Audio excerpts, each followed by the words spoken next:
Vibrant Gujarat global summit 2019માં 19 જાન્યુઆરી રોજ Africa ડેની પણ ઉજવણી થવાની છે। આફ્રિકાના 52 દેશના પ્રતિનિધિઓ ભાગ લેવાના છે। આફ્રિકા ડેની ઉજવણીમાં 1000 લોકો ભાગ લેશે। વૈશ્વિક સમિટ માટે દક્ષિણ આફ્રિકા અને મોરોક્કો પાર્ટનર દેશ તરીકે ભાગ લેશે। આ પ્રસંગે આફ્રિકન અગ્રણીઓના સંમેલનમાં વિદેશ મંત્રી સુષ્મા સ્વરાજ પણ ભાગ લેવાના છે।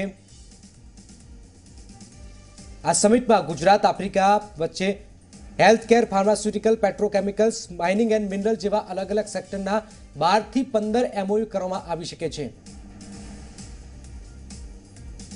આફ્રિકા ટ્રેડ શોમાં આફ્રિકા પેવેલિયન ઊભું કરવામાં આવ્યું છે, જેમાં ગાંધીજીના આફ્રિકા સાથે સંબંધને જીવંત કરવા માટે પ્રદર્શન પણ રખાયું છે।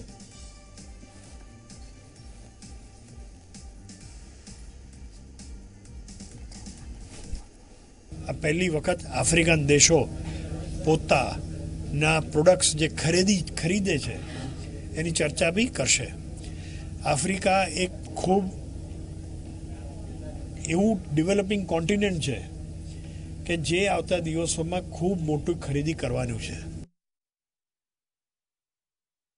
વાઇબ્રન્ટ ગુજરાત ગ્લોબલ સમિટ 2019 અંતર્ગત 19 જાન્યુઆરીના રોજ સૌ પ્રથમવાર આફ્રિકા ડેની ઉજવણી ગાંધીનગર મહાત્મા મંદિર ખાતે થનારી છે, જેના ભાગરૂપે જ ગ્લોબલ ટ્રેડ શો છે તેમાં એક આફ્રિકાનું પેવેલિયન તૈયાર કરવામાં આવ્યું છે।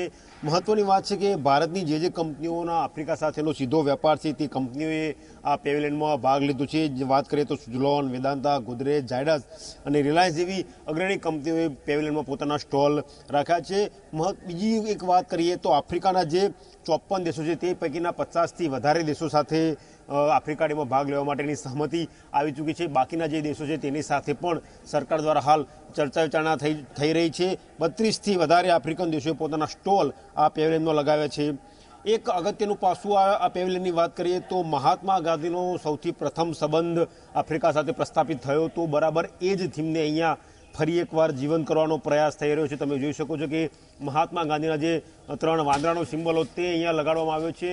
ઉપરાંત જે જેલમાં મહાત્મા ગાંધીને પૂરવામાં આવ્યા હતા, જે સત્યાગ્રહ મહાત્મા ગાંધીએ આફ્રિકામાં કર્યો હતો અને જે જેલવાસ કારાવાસ ભોગ્યો હતો તેનું ત્રાદશ્ય ચિત્ર અહીંયા ઊભું કરવાનો પ્રયાસ થઈ રહ્યો છે।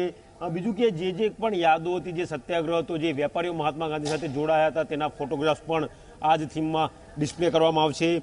જે રીતે મહાત્મા ગાંધીએ સાઉથ આફ્રિકા સાથે સત્યાગ્રહ કર્યો, ત્યારબાદ પરત ફર્યા અને ભારતમાં પણ તેમણે સત્યાગ્રહની લડત ચલાવી હતી, બરાબર એ જ પ્રકારનો સંબંધ, જે સંબંધ મહાત્મા ગાંધીએ સાઉથ આફ્રિકા સાથે પ્રસ્થાપિત કર્યો હતો, આફ્રિકા સાથે પ્રસ્થાપિત કર્યો તો એ જ સંબંધ ફરી એકવાર પ્રસ્થાપિત થાય તે પ્રકારનું આયોજન વાઇબ્રન્ટ ગુજરાત ગ્લોબલ સમિટ 2019માં હોય તેવું સ્પષ્ટ લાગી રહ્યું છે।